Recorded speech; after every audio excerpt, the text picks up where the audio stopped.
Sorry, y'all. I forgot to record this. Yeah, my wife, I feel like an introvert inside, but my wife is constantly accusing me of being an extrovert because I like people. So she's always like, but I'm like, but they make me exhausted. So yeah, it's a balance. But that's good. Did you get some personal insights, man? I You don't did. have to share them with us. I No, was no, just of curious if course. you got them. Yeah. No, I did. It was really interesting to see like where my strengths are and where my like where the areas of opportunity are and like what other areas like other people because it's kind of interesting to see when you can compare yourself and your trends to other people with similar trends and how they have succeeded in similar circumstance. It gives you a little bit of like both a conscious and a subconscious Mm, feeling that you're going the right direction instead of just guessing.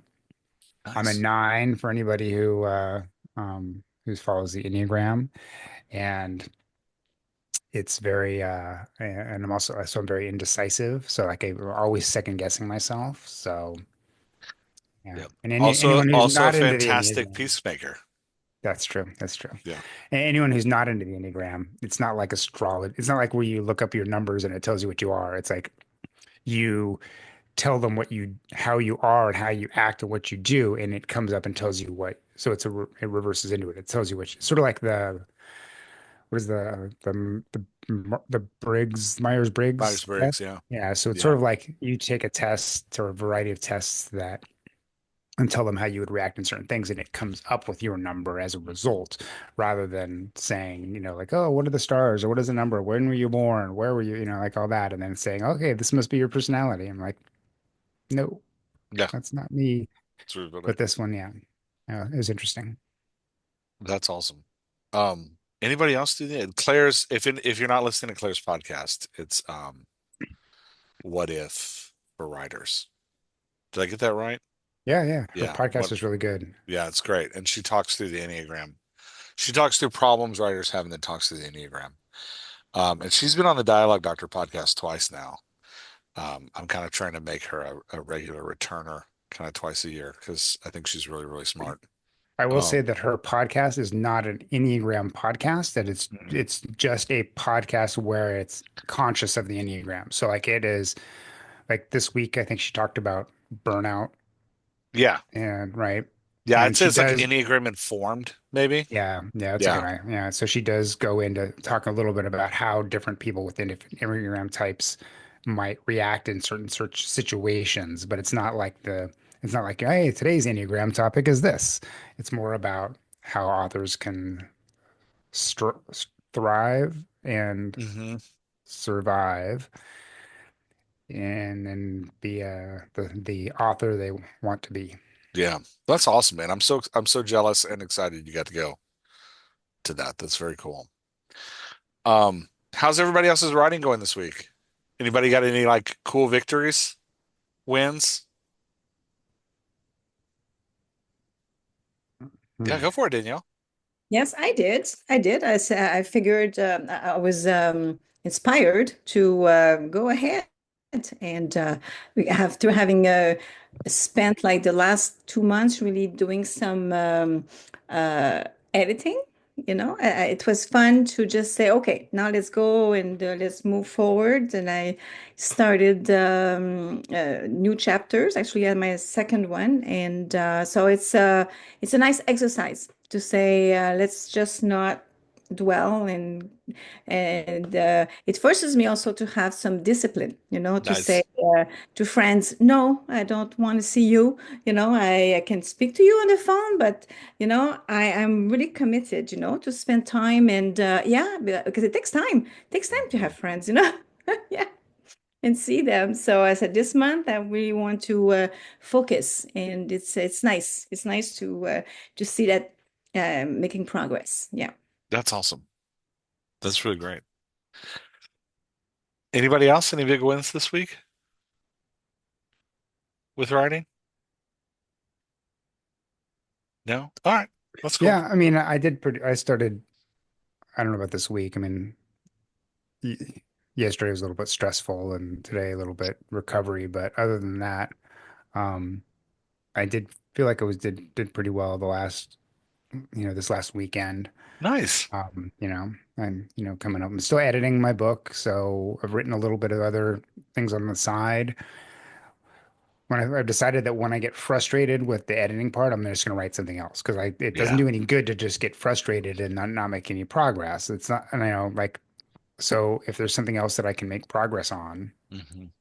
so I've been doing the editing until I get hopefully not frustrated, like Mm, just before frustrated, yeah. you know, and then say, okay, I'm going to put that away while so I can think about this in my walks or my sleep or my dreams or Mhm. whatever, and then I'm going to go and write something else, either another chapter if I need to write another chapter, or something else entirely.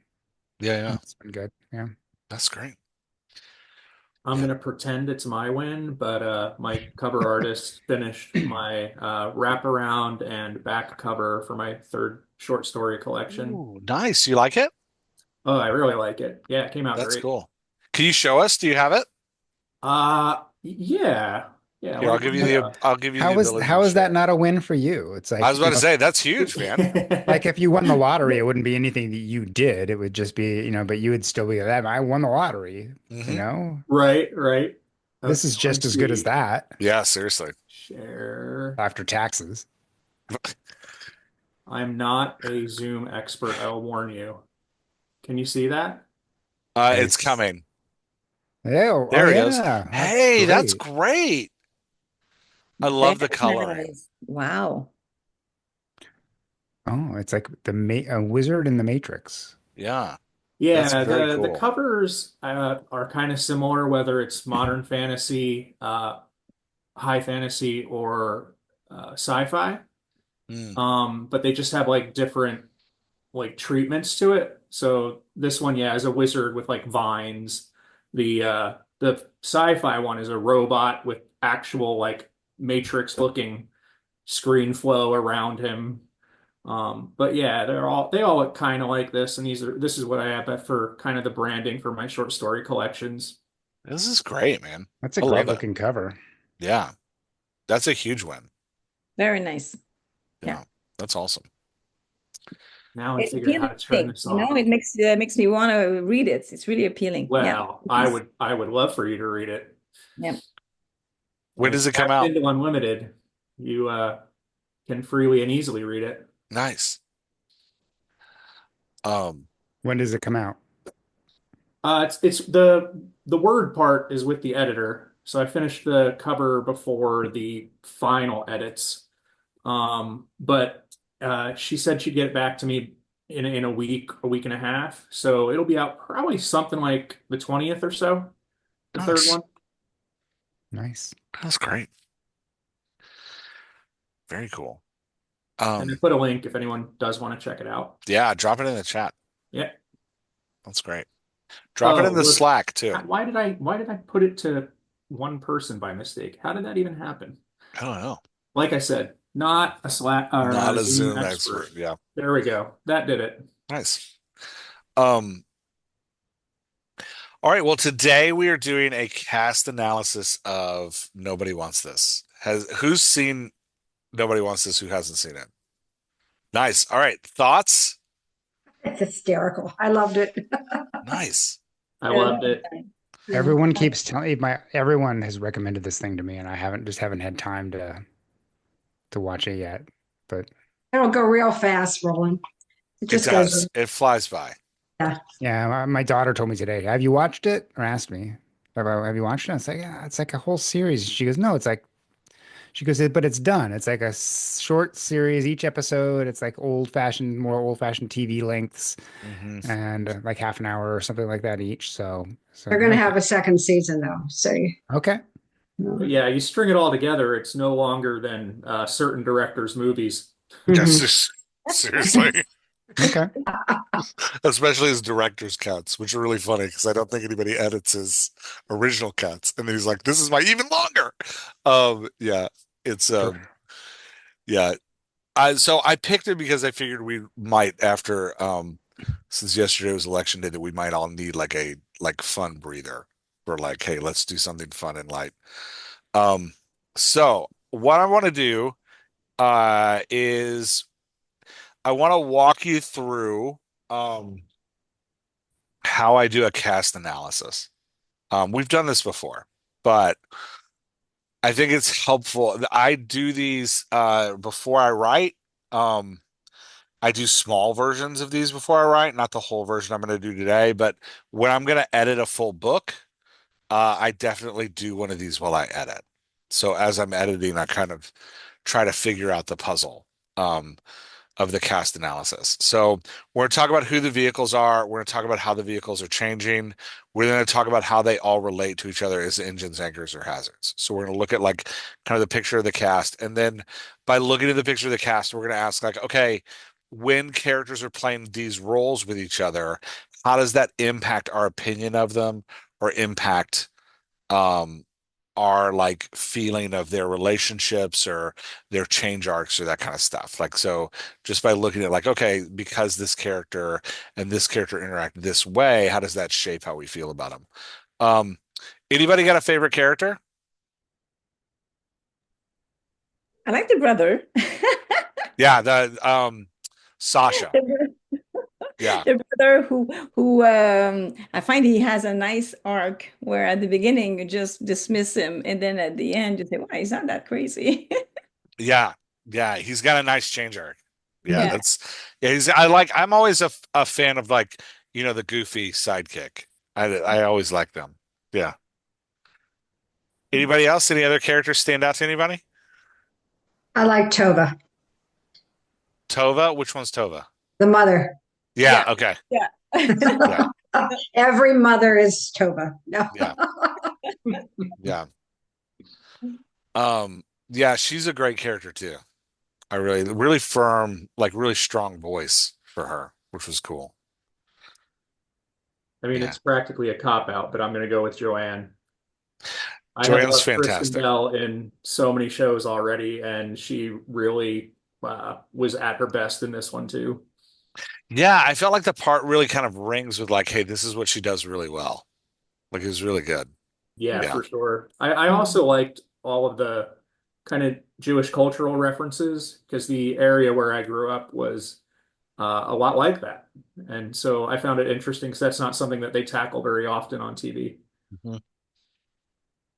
And I like the also the dare, like the dare uh name, like some of the um uh prejudice, that we have, Mhm. towards the Jewish or towards women and they make it fun. And yet they never cross the line, it's just enough that you say, oh yeah, that's true, but it's still respectful. I like Yeah. that. Well, and Yeah. enough to make you think, but not enough to make you depressed. Yeah. I appreciate that. Yeah, it's super true. Yeah, totally. Um, yeah, so I just so y'all know, I dropped these slides in the they exist in the Slack as well. So as we look through them, if you want to talk through the Slack, if you want to download them later, you can. They're there in the Slack. Let's talk about we've got 5 vehicles. So just to remind y'all, there are 5 different kinds of vehicles. There's a lead vehicle, which is what we typically think of as our primary POV. Vehicles all have POV. They all have perspective, and you see the story through the vehicle's eyes. They're the vehicle that we drive through this. Like if the plot is the road, the vehicle character is the character that we're on that road with. So regardless of what style you're writing in, whether it's first person, third person, or like third person close, third person omniscient, the vehicles are the characters whose eyes we get behind. So they're the ones that connect with the reader through worldview and perspective. So the 5 different kinds are the lead vehicle, which is kind of our traditional POV. We think of that as like our protagonist. Maybe if we have a major antagonist um, that we're behind their eyes, it's them. Oftentimes anti-heroes are these lead vehicles. Supporting vehicles are vehicles that only show up on occasion. They have less less agency. Well, they just have less scenes, not less agency. They have less scenes, and a lot of times we confuse them for side characters, and we think they don't have to have a growth arc. But when you get behind a character's eyes in a story, you have to give them a growth arc. If you give them perspective, even if it's small, and we've got one vehicle in this one that has a really small growth arc, but even if it's small, you have to get behind their perspective. So supporting vehicles are like characters that we pull in for just little pieces and then end up having to give them growth arcs behind that. Uh, and then we have our side characters. Oh, sorry. I'm doing vehicles in my head today. Um, then you have chorus vehicles, which are groups of people that serve as a single character. There aren't any chorus vehicles in this one, but I think if we're talking movies, the example that always comes to my mind is in the movie The Social Network, which is the movie about Facebook, the David Fincher movie about Facebook. Um, the Winklevoss twins, and then there's one other character whose name I can never remember. They all operate as a single POV. So they're interchangeable. It doesn't matter which one of them is in the scene. They're all having the same growth arc at the same time. And what's interesting is like two of them will be in the scene and have a moment of growth. And then the next time you see the third one who wasn't in that scene, he has also had that moment of growth. So they're all like growing as a single character. Um, there are what we've started calling symbolic characters. Those are characters that represent a worldview, and they tend not to have a growth arc because they represent the staticness of the worldview.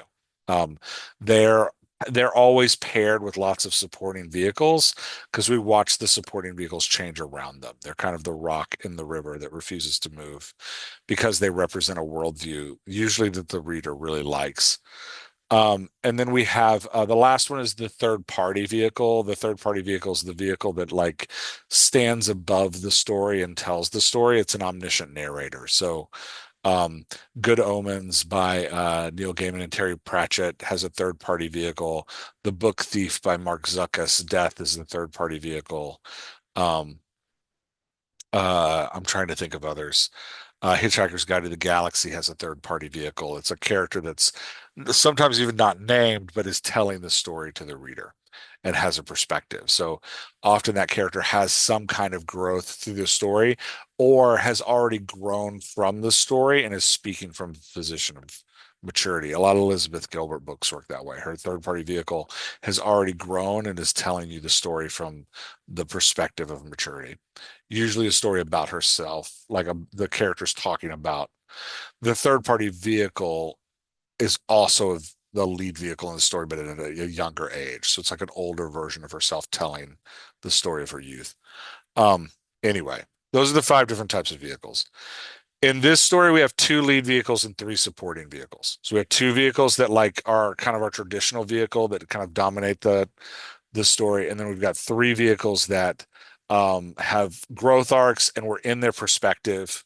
In TV, you always know you're in their perspective. If you have a scene alone with one of the characters, they become a vehicle and you're in their perspective. Or you have a scene with them in which one of the lead vehicles isn't around. That's when they become a perspective character. Okay, I'm going to pause there.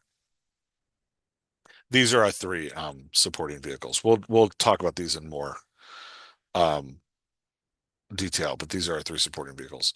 Okay, any questions about vehicles? Anything like I ran through a lot there. Anything you want to talk about with vehicles? I wasn't familiar with the way you defined a TV or movie supporting vehicle being someone who like comes into that when they're in a scene without one of the lead vehicles. And that definitely fits in this show. You can see it so clearly when first Morgan and then Sasha begin to Mhm. have their own arcs and their own stories to tell. Yeah, the one that I really questioned, I had to go back and watch a second time was Esther. But she does. She has scenes alone with her daughter. She has scenes alone with the mother. She's a like she becomes a vehicle. But it's the same when we're writing.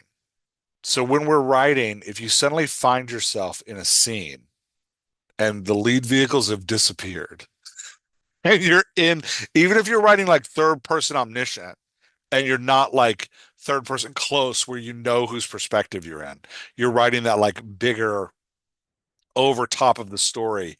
If you have two characters in a scene and there isn't a vehicle there, you have just made one of those characters a vehicle.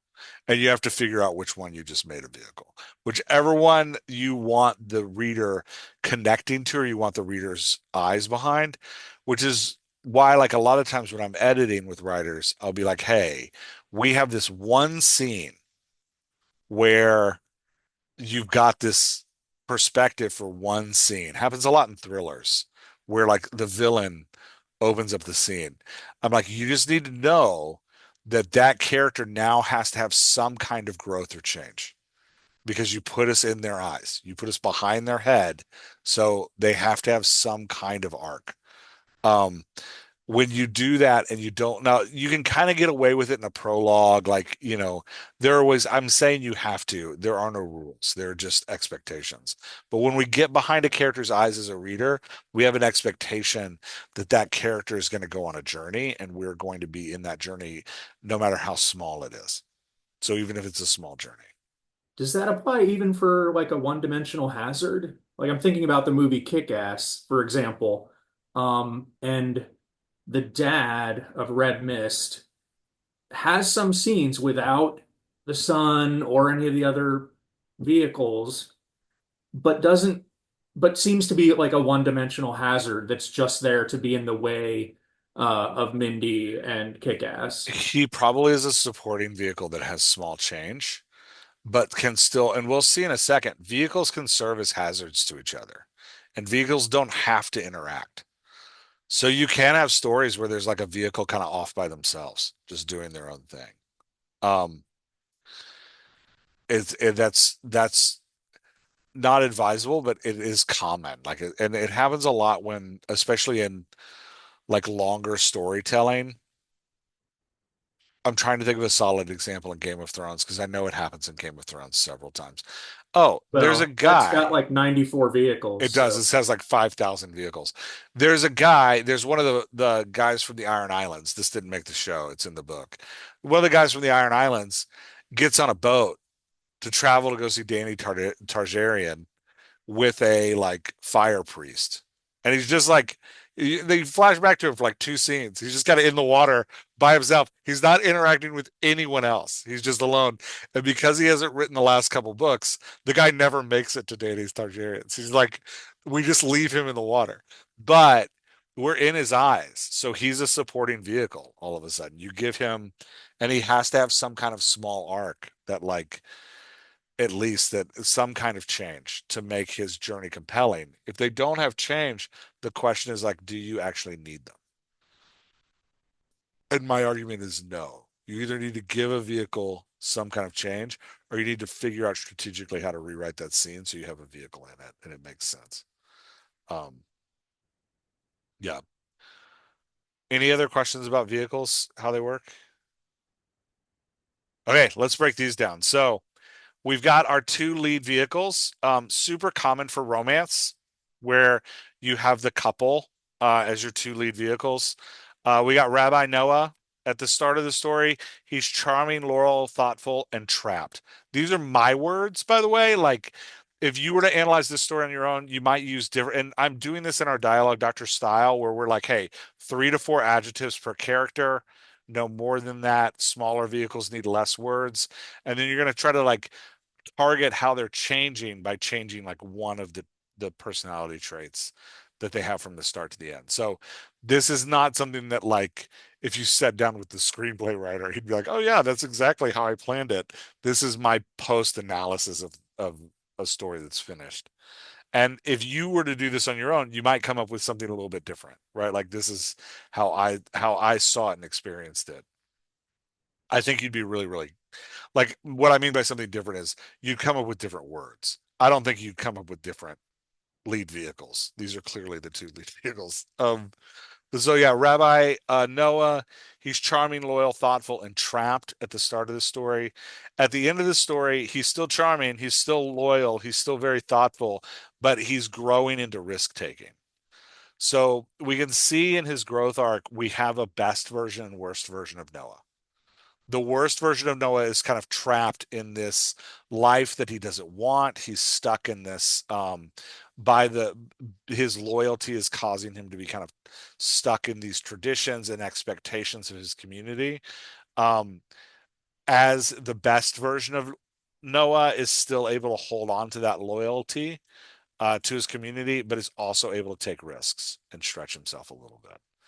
Um, for the female lead in the romance, we have Joanne, who is unfiltered, vulnerable, determined, and lost. Those words actually aren't mine. It's really nice when a movie does this or a story does this kind of analysis for you. That is how Noah describes her when he first meets her. He looks at her and he says, "You are unfiltered, vulnerable, determined, and beautiful." So I'm adding the lost in there because that's her like trait that needs to grow. Um, at the end of the story, she's still unfiltered. She never gains a filter.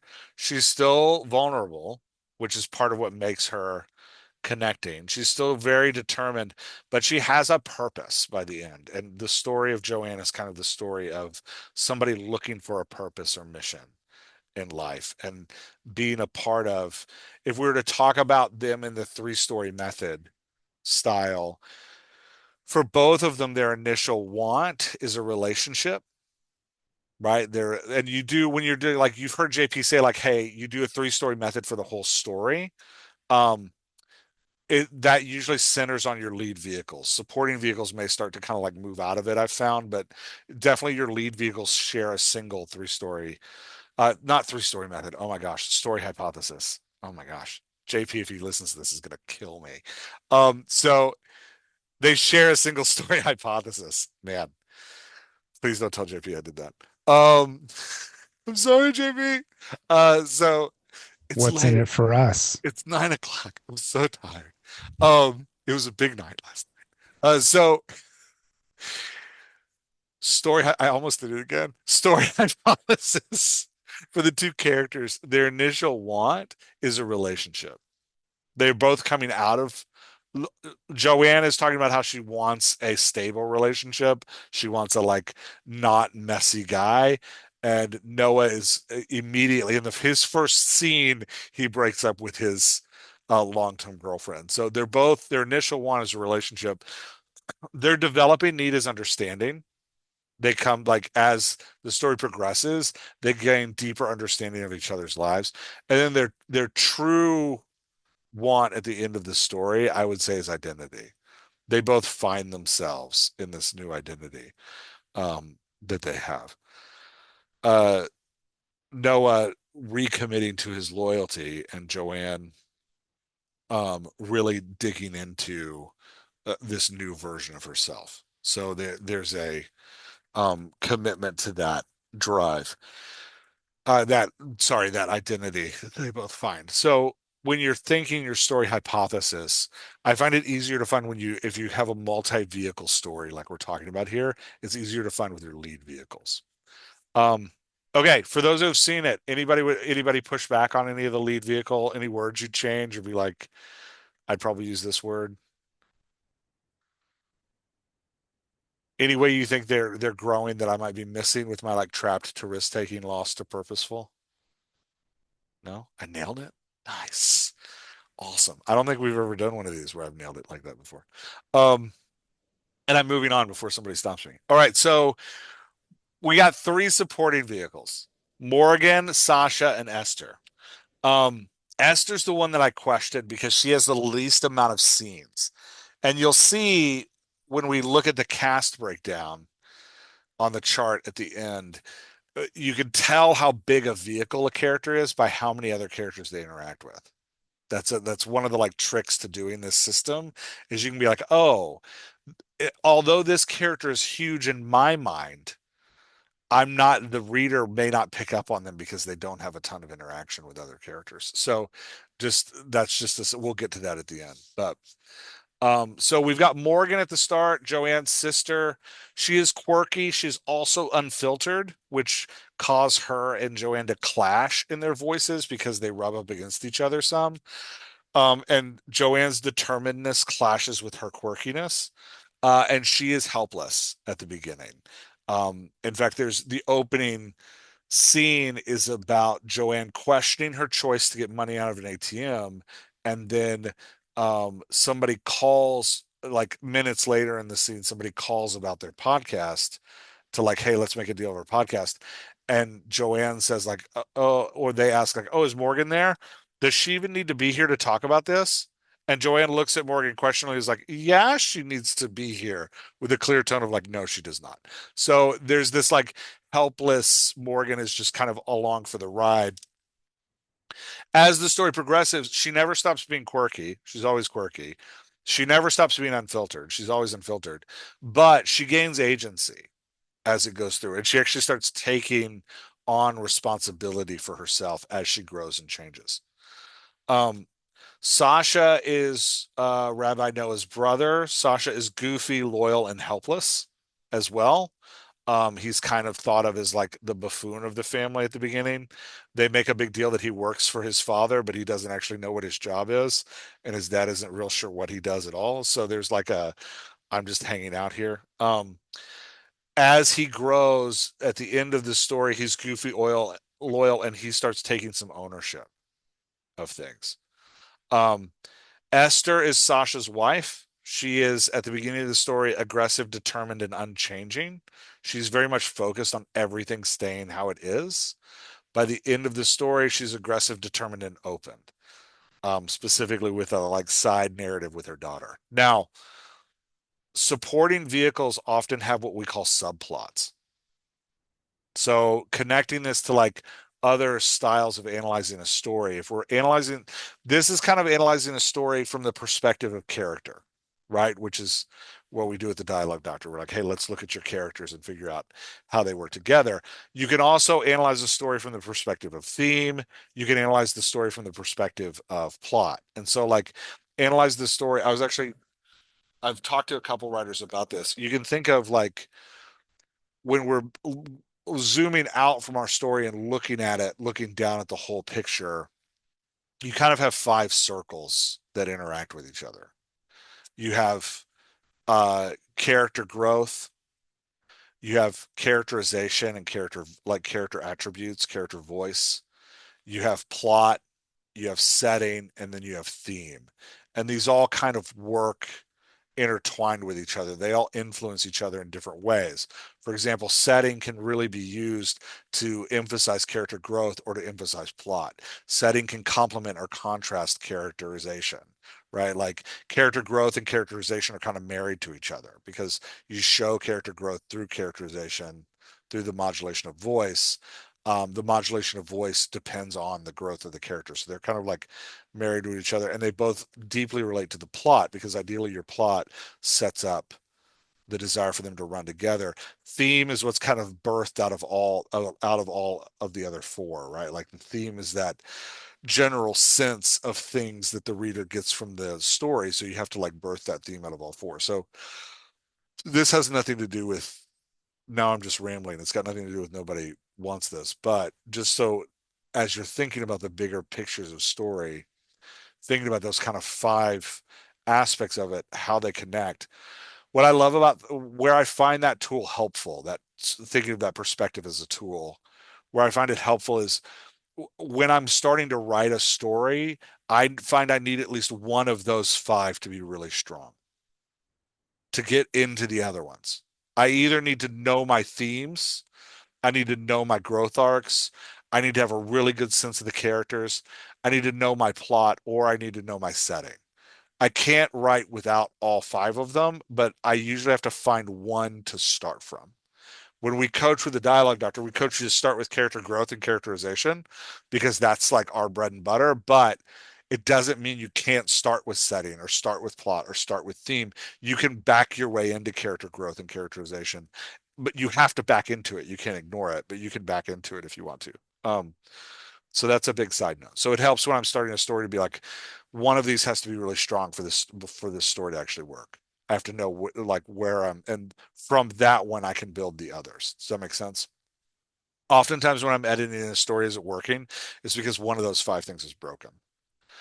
It's like either you're trying to force themes in here that don't align with character growth arcs and aren't being empowered by your plot, or you don't have unique character voices. You're trying to demonstrate character growth, but your character voices aren't working. Or sometimes it's like, hey, you've built this crazy fantasy world and you're really into describing the world, but it's not lining up with your plot or your character growth arcs. Like they don't, the world seems to be like off on an island on its own. Like you got to pull that thing back in and use it as a tool to enhance the other four. So just thinking about like another tool to give y'all. Anyway, that's another digression. This is what happens when we do Zooms at 9 o'clock at night for me. So back to our characters. Esther is growing from that determined, unchanging to that aggressive, determined, opened.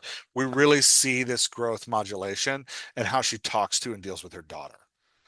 Right. So that's where for her it really plays out is in her relationship with her daughter. The modulation and how she in her voice and how she talks to her daughter in the last episodes at the party really do demonstrate her growth. Otherwise, I don't think you'd see her growth if you didn't have that subplot. That's what we were talking about.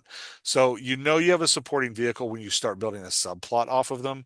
Morgan has her subplot of like trying to get the podcast started without Joanne, trying to continue the podcast without Joanne. Sasha has his subplot of trying to get his dad to accept him in a different way as a partner and taking a new role in his family. So they all have these like supporting vehicles usually have smaller subplots. They're not the main plot. They're like side actors in the main plot, but they have subplots. Any thoughts on the supporting vehicles from? I would change one word on Sasha's. Yeah, go for it. I would change loyal to striving or something along those lines Mm, because he's trying to be a good son, brother, father, husband, friend, but sometimes no one's more surprised as him when he actually gets it right. yeah, I like that a lot, and I like how that contrasts with Noah because Noah is very like loyal, like he's that like pure, and I like contrasting Sasha and Noah in that way, like using different words for them. I think that's really smart. And same thing for Sasha. I would say he's got a very low self-esteem Mm. instead of helpless, Okay. and he goes into ownership. Yeah. Yeah. So you think it's like instead of a like helplessness, it's more of a like self-doubting, Yeah. self I don't want to say self-loathing, but low self-esteem. Yeah, he's the Yeah. loser brother and the loser husband, and his daughter thinks he does nothing right. Poor Yeah. guy. Yeah. So I want to I love that. Characters something I want us to notice here is that characters who have common growth arcs and common attributes feel like they fit together. So when you watch the show, you notice there's a like tension between Sasha and Esther. It's because there's such contrasting characters and they have very different growth arcs. Whereas Sasha and Morgan seem to fit together like two pieces of a puzzle. And it's because they're growing in similar directions. It's not the same growth, but it's similar. In a romance, you want your lead vehicle's growth to line up because you want them to feel like they're fitting together. And it goes into them having the same story hypothesis, right? You want them to feel like they're moving in conjunction toward one another. It doesn't mean they have to be growing in the same way, but a lot of times in romance stories, they become more like each other. So Noah becomes more like Joanne's unfiltered as he becomes a risk taker. Joanne becomes more like Noah's loyalty to his community as she starts to find purpose in who she is. Right? Like so it's that growing together that makes a romance really work. Um okay, let's talk about the side characters. So this isn't all the side characters, but these are the side characters that play roles as engines or anchors. There's other characters that are just hazards. Like there's another rabbi that appears every once in a while. He's kind of a hazard. There's friends that are kids that are hazards. Like, but these are kind of the characters that play growth roles in the lead vehicle's growth arcs. So you've got Lynn, who's the wacky, desperate mom. You've got Ilian, the serious, charming dad. I thought her name was Bina, but you called her something different, Mary. I may have her name wrong. But Bina, the controlling and assertive mom. You've got Rebecca, who is the ex-girlfriend who is victimized and strategic. She's got a really interesting role. She's either like tearful and like victimized, or she's being incredibly manipulative and strategic. She doesn't really have a middle ground. She's like one of those two. Ashley is the professional and unfiltered agent. And then you have Miriam, the self-conscious and angsty teenage daughter, right? Like, and you'll notice, please notice, as I'm building my cast, I'm paying far more attention to the description of the lead vehicles than I am the supporting vehicles, and I'm paying even less attention to the side characters. And part of that is just you're not going to see them as much. And side characters don't have growth arcs. So, I mean, they might grow, like Miriam has like some change in her, but we're never in her perspective. So we're watching her grow from the outside, right? Like, so there's a less of a need to make these super dynamic characters. The more dynamic you make them, the harder it is to write them without actually creating some kind of perspective from them. So it's easier to keep them a little one note flat, if that makes sense. Um, okay, let's go into relationships. So, I had lead. a Oh quick yeah, go for it. question on Ashley, Morgan, and oh my goodness, Joanne. Why did I not remember that? All are listed as unfiltered, and in scenes with just the three of them, I occasionally felt a bit of that, like I don't remember the exact term you used, something like muddy mouth or something. Hmm. Where yeah, they were. It was a funny scene, but their lines seemed almost interchangeable. They Yeah. were all being irreverent and silly and critical, and it was almost hard to really tell them apart from the dialogue alone if you weren't seeing them and hearing them. I definitely had some issues with that myself when I started. Like two of the female characters, when they were in a scene together, you just look back on it and be like, wow, these two are so similar that you can't really tell them apart unless you're really paying attention. Yeah, if you're a male writer and you're told you can't write women, a lot of times it's because you're giving them all the same voice. They all sound the same. Um, but yeah, totally, David. I know the exact scene you're talking about with Ashley, Joanna, and Morgan in it. They're like on a walk, and like it's actually when she's sipping this coffee is that scene. And when you get two unfiltered characters that have like really strong personalities, like Joanne and Ashley, and then you get the like helpless Morgan who hasn't grown and changed yet, it ends up being almost a bully session because the aggressive characters kind of beat down. And so it's not a fun scene. It's a scene where you're like, "Oh, we can't do this very long because this is going to make us really dislike our lead vehicle in some ways if you keep at it too long." Um, which in a romance is bad. You don't want to dislike the lead vehicle in a romance. You want to be charmed by them, and you want to lean into your lead vehicle's vulnerability in a romance, not their terrible traits. Their terrible traits need to exist, but you want to like, oh, we're working on that right away, right? Like it's one of those like, hey, I know that this is that Joanne is a total mess and she's like dating guys and then walking away and talking about how many guys she sleeps with all the time and recognize that this is kind of a mess, but like don't worry, we're gonna find Joanne some grounding in here at some point. Like there's you get it really fast. Does that make sense? um and in a romance you want to lean into those positive traits. Yeah, no, that was a great note, David. Anybody else have any thoughts on side characters, on the side characters? I can see where you have to really be careful because I really like Glenn. I liked Bina. I don't know where I got Tova. Maybe that's her real name. And I might have her name wrong. You might have no, it you're wrong. Who probably knows? right. But Who knows? all the side characters are really, they could really be developed into supporting. They could. Yeah, They're less fun. So they're side characters are fun because they're single note. The yeah, more you okay. develop them and the more complex They're you make less them, fun. the less Okay. fun they are. Right? Okay, Like then I you like them because they're big, huge personalities with like one note. Yeah. Yeah. But in a different season, maybe some people switch places a little bit. And yes, Tova is the actress's name. Oh, is it? Okay, Okay. Thanks, David. that's where I got it. Yeah. And yeah, it's super true. Like, you can see that really in the Bridgerton, since we're talking TV shows. In the Bridgerton shows, you get a Uh-huh. lot of side characters that all of a sudden become lead or supporting vehicles in the next season. Um, okay, let's talk relationships. Lead vehicle relationships. So we've got Joanne on top.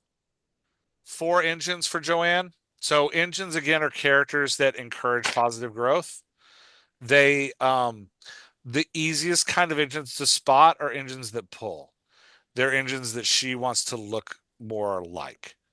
Now, in this particular show, there aren't any engines that pull, Mhm. which muddies some things. So engines that push are engines that encourage her to become more purposeful through influence, but not necessarily because they look like she's becoming. Does that make sense? So anchors are characters that encourage our vehicle to become the worst version of themselves. And when they show up, the vehicle is either enticed toward or um, or encouraged toward becoming the worst version of themselves. And again, the line between anchors that pull look like the worst version of the character. Anchors that push don't look like the worst version of the character, but still encourage that from the character. So I'll talk about that more in a second with Joanne. I'll give you some examples. Before I get there, what's the difference between an anchor that pushes and an engine that pushes? It's 100% the vehicle's take on that character. So an engine that pushes could have been an anchor that pushes if the vehicle viewed them in a different light.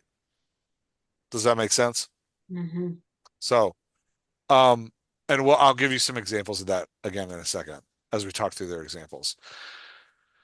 The other thing to know about engines and anchors in a multi-vehicle story, we're kind of taking a snapshot. So I would say these snapshots I've taken exist kind of in the first 2/3 of this story. As your supporting vehicles change and your lead vehicles change, the characters become different and they actually will move from anchors to engines or from engines to anchors. For example, Morgan starts as Joanne's anchor. As Morgan changes, she actually becomes Joanne's engine. So it requires Morgan to change as she changes. So if you were to make this chart for the end of the show, it might look a little bit different. Not a lot different. The side characters usually don't move. It's typically the supporting vehicles and the lead vehicles move in their relationship to each other. Other thing I want you to notice not everybody relates to everybody. This is another mistake we make is we try to be like, okay, everybody relate. How does everybody relate to Joanne? Everybody doesn't relate to Joanne. There's whole characters. We'll get to a big chart I've made at the end after we work through each character individually. There's whole characters that Joanne never interacts with and never sees. Right? There's characters she never talks to.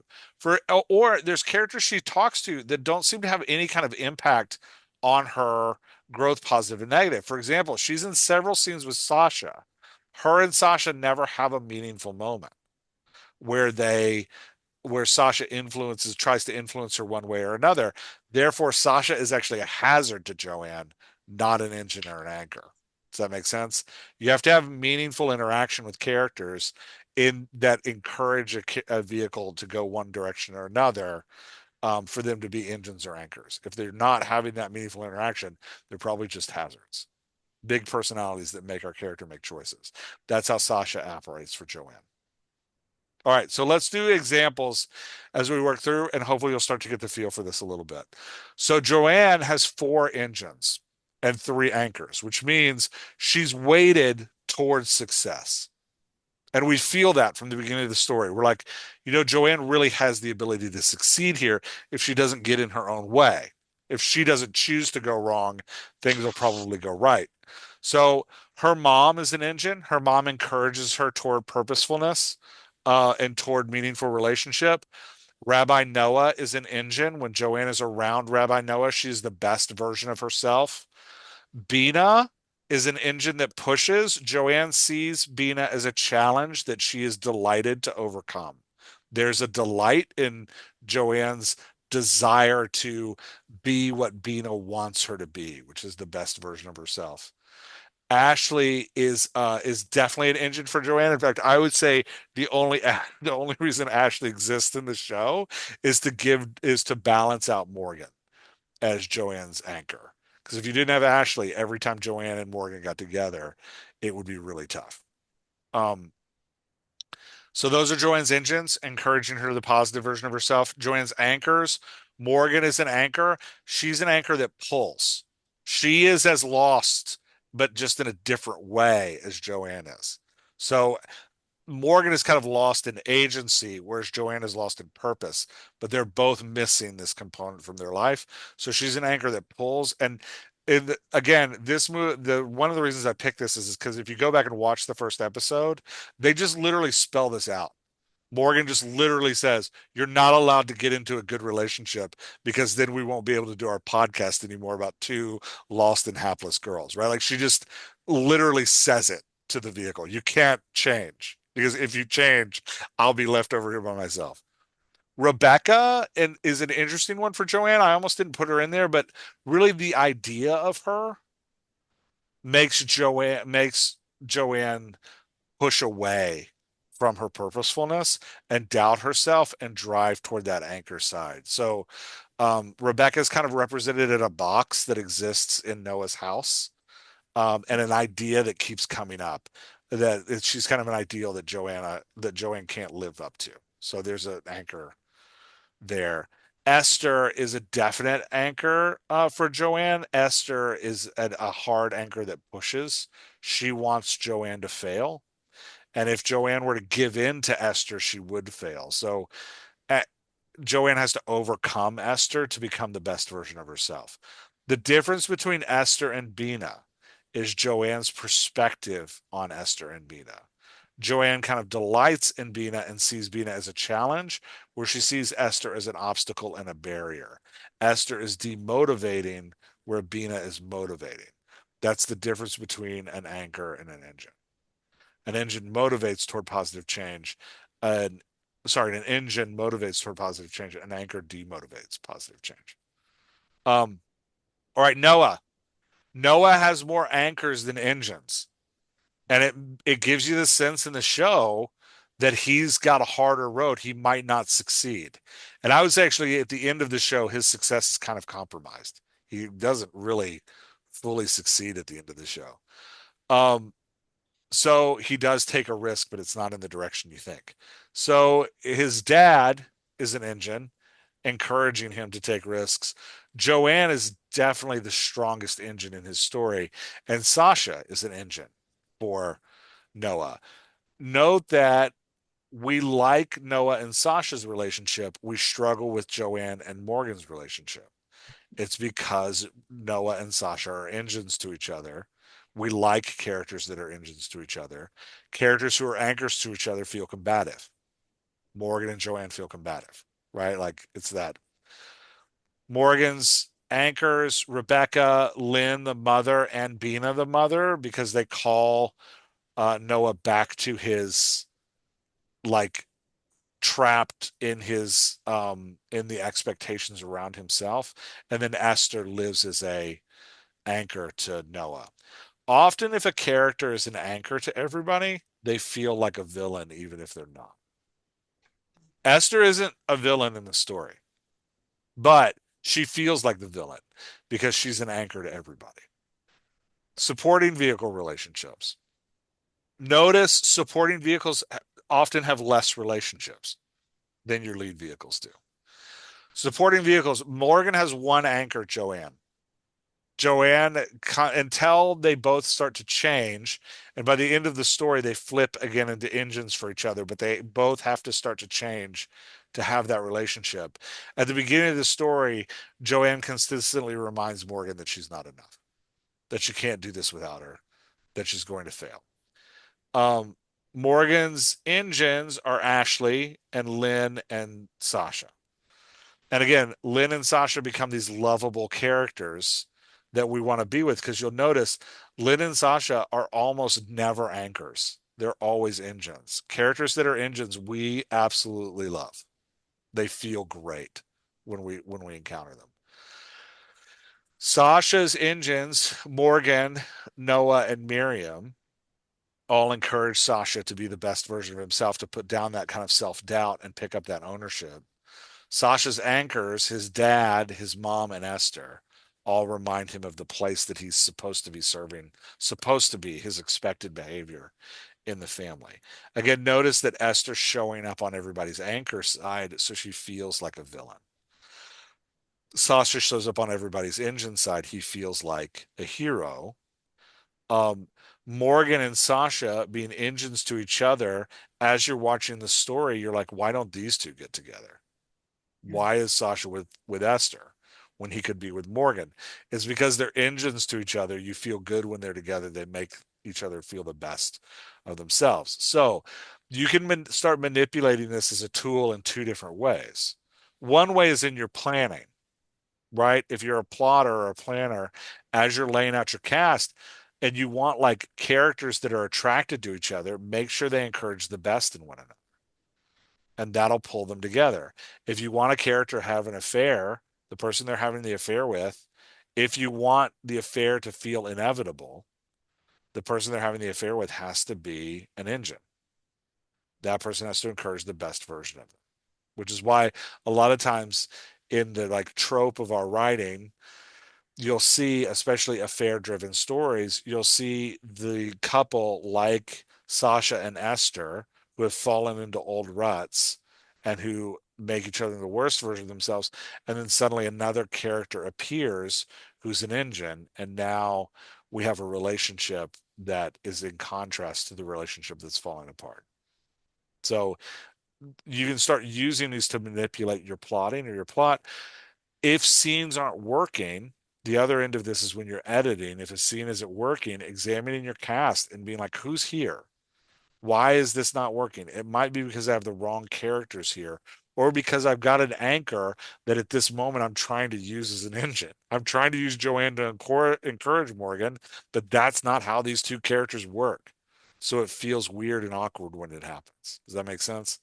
So thinking about this is a tool to think about your writing and to potentially solve some problems before they happen or fix the problems before they don't. Now, Esther has two anchors and three engines.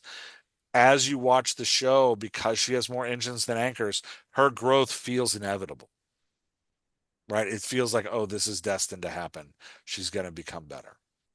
Um, any questions about how engines and anchors work before we look at our last slide, which is like the big picture? I'm afraid I have two hopefully quick ones. Go for it. Uh, why is Rabbi Cohen not an anchor when his whole purpose is to trap Noah?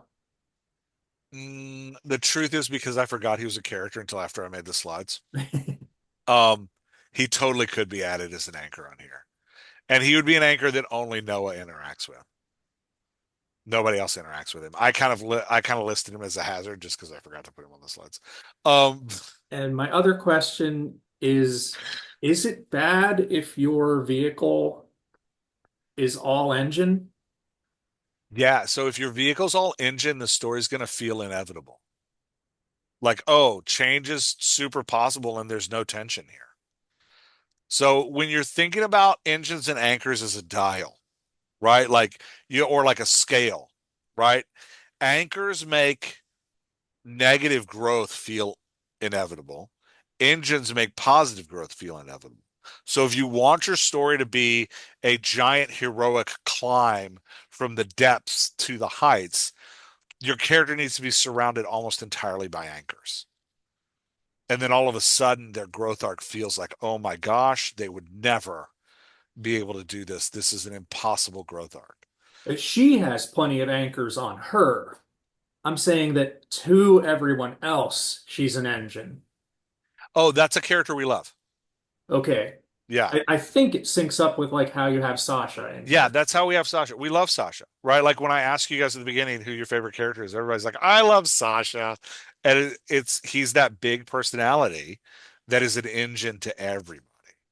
And so you love him. Actually, let's jump to the next chart because you can kind of see that in the next chart. So all I've done here is taken those two graphs and put them all in one chart. On the left, on the vertical, you have your five engines, right? Sorry, your five vehicles.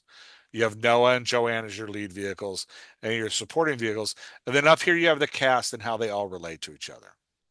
And I like doing this for finished stories because I don't do it for a story in progress because who knows, you might edit and go, but I like doing it for a finished story because it helps me kind of understand how it's a way to cheat and know how the reader might feel about a character. That's what this graph gives me. It's like, okay, if I can build this graph at the end of my draft, I can see like, how's the reader going to feel about that character? Because how that character interacts with the other characters really helps us. So you can see here with Noah's an engine or a hazard to everybody. He's not an anchor to anybody. We love Noah. Noah feels great, right? You can see here with Sasha, he's actually more of an engine than Noah is. And he feels amazing. We love Sasha. He's fantastic. Joanne, we like, but she has a little bit of edge. And that's where you get that in, right? Engine with Noah, that relationship feels great. With Esther, she's an engine. That relationship feels very interesting. Like she is Esther's engine. And it's surprising that Esther's encouraged to be the best version of herself when Joanne is around. Um, Morgan, on the other hand, they have this anchor relationship. So you get a somebody we generally like with a little bit of edge. Morgan, you can kind of give or take, right? Like sometimes she's great, sometimes she's not. She plays that role of like half hero, half villain. At times she's doing things really great. At times she's really making things hard. She kind of lives in between the two. Um, Again, Sasha, we feel great about. Esther, we dislike. She's an anchor to everybody, right? You just don't like her. You're like, I don't, this is the villain of the story. Mind you, in the story, what does Esther do? She's incredibly loyal to her best friend and she defends her best friend, Rebecca, all the time, right? She is a good mom who is putting on a great bar mitzvah for her daughter. She is trying to appease her mother-in-law, a very difficult mother-in-law. She's trying to be the daughter the mother-in-law wants her to be. And she's trying to be a good spouse to her kind of goofy, befuddled husband. Under no circumstances in her plot is she a villain. But when you watch the show, you feel like Esther's the villain.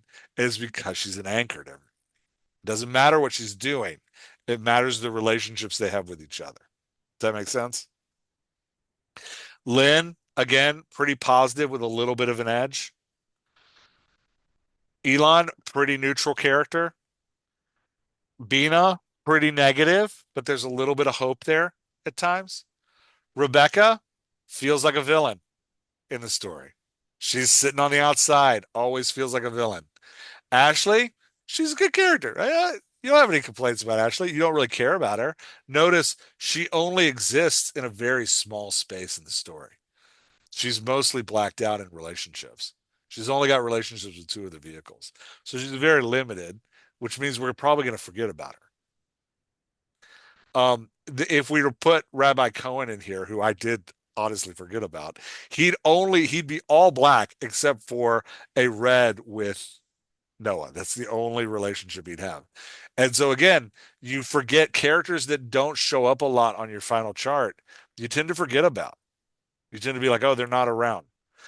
Miriam, another character, she's an engine to both of her parents. They both want to be better for her.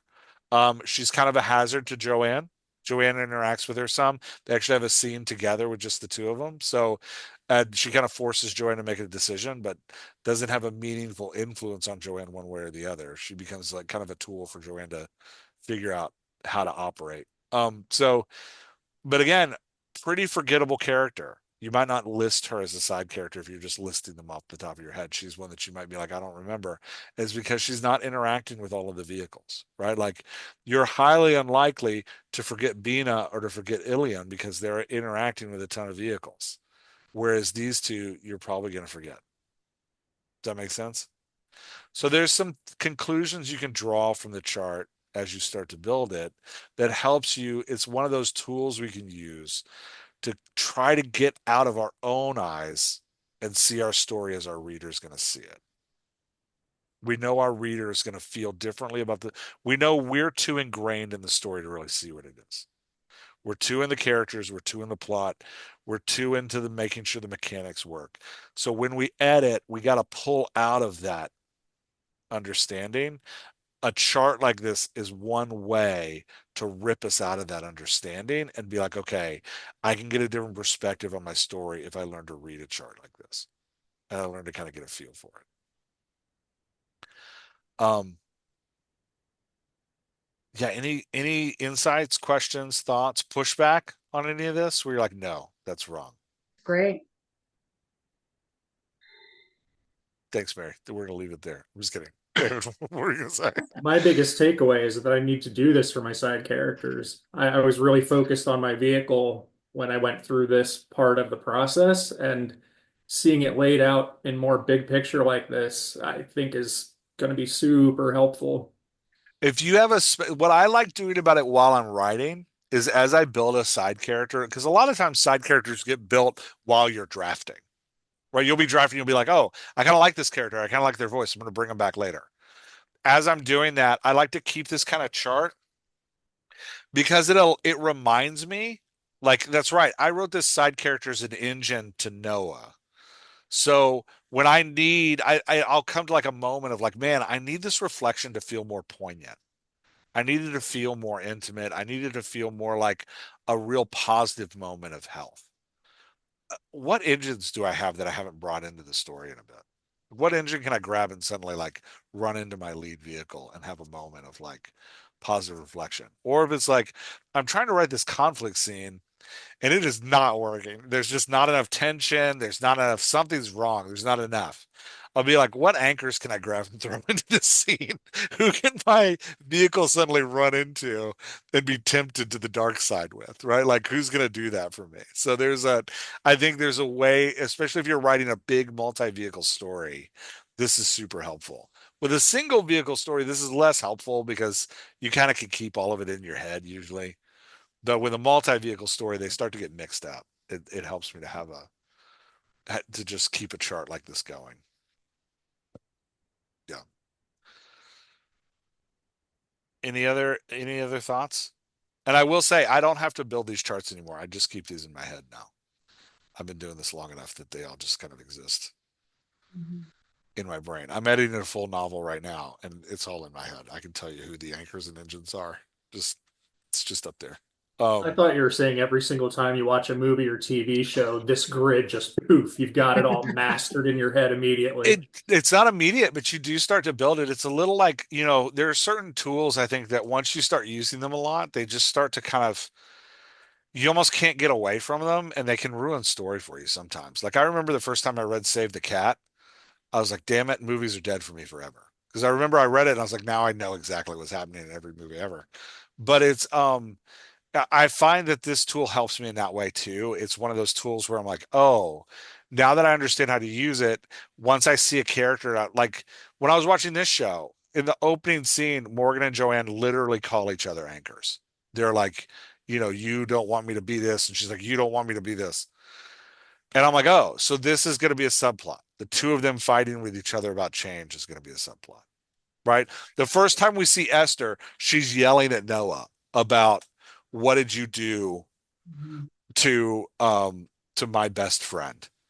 And I'm like, oh, she's an anchor. And then she's yelling at Sasha. I'm like, oh, she's also an anchor to Sasha. And then like later she's yelling at somebody else. And I'm like, okay, so she's just an anchor the whole time through. And it's like, all right, so this is going to be a character that I'm meant to dislike because I want positive growth. Yeah. If you want to build a romance that's a tragedy like Romeo and Juliet, your two lead characters are anchors to each other, not engines. So Romeo and Juliet turn each other into the worst version of themselves. They turn each other into self-obsessed, codependent, like, yeah, weirdos. And so the more they're together, the worse this story is going to go. The more codependent they're going to become on one another. And their Romeo's only engine, his best friend, dies in battle, and looks at Romeo and says, "A curse on both your houses." Right? Like this is, he's like, "You're done now. All that's left are anchors. You're done." So there's a like, you know, if you can use this same system in a romance to make that romance go bad. Uh, yeah. All right. Anything else about this y'all want to talk about? Was this helpful? Yes, Okay. very.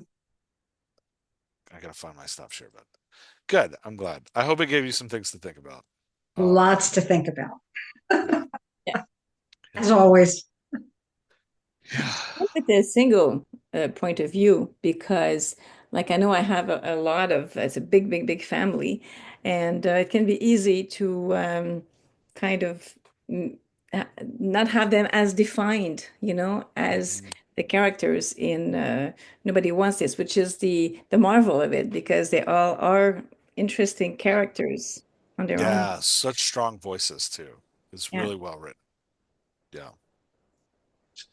And I think the weird thing about translating the stories we use to write novels into television is that films are more a collaboration between a team of people, right? Like you write the voices and then the actor translates the voices. So it is beyond for a novel.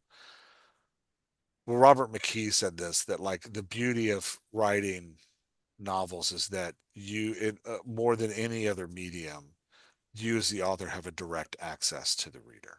That's the beauty of it, is that like what you are putting on the page, it directly shapes what's happening in the reader's imagination. Whereas if in an audio medium, there's a narrator that's translating that. In a video medium, there's a whole group of actors and producers and directors and people shaping what ends up in the consumer's imagination. Whereas writing, we have a direct tap to the imagination of the reader. The downside of writing is that it's all on you. So the voices have to sound different on the page because there ain't no actor coming in to save you. But yeah, so it's yeah, pro and con. All right, y'all. Well, thanks for tonight. Thank It was you. fun.